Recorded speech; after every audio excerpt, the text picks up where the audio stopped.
শুধুমাত্র দূরে দূরে তেলাওয়াত নয়, কোরআন বিশেষে কোরআন বুঝে কদম দেওয়ার জন্য। কিভাবে তাকাবেন? কোরআন অনুসারে তাকাতে হবে। কদম কিভাবে দিবেন? কোরআন আল্লাহ তাআলা কোরআনে বলছে নাকি বলে নাই? সংসার কিভাবে চালাবেন? আল্লাহ তাআলা কোরআনে বলছে নাকি বলে নাই?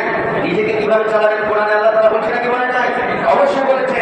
সুতরাং কোরআন বুঝতে হবে, কোরআন বুঝে নিজেকে করতে হবে, নিজের পরিবার করতে হবে, নিজের সমাজ করতে হবে, নিজের রাষ্ট্রকে করতে হবে, নিজের বিশ্বটাকে করতে হবে। ঠিক কিনা? যদি আমরা পারি, চেষ্টা করি, তাহলেই সফলতা, আর না হলে কখনো সফলতা হওয়া যাবে।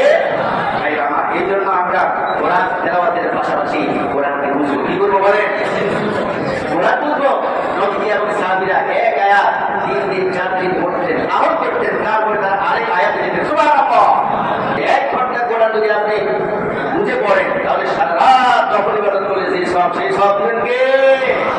সুবহানাল্লাহ বলেন। যারা কোরআন গবেষক তারা যদি ঘুমায় আর আবেগ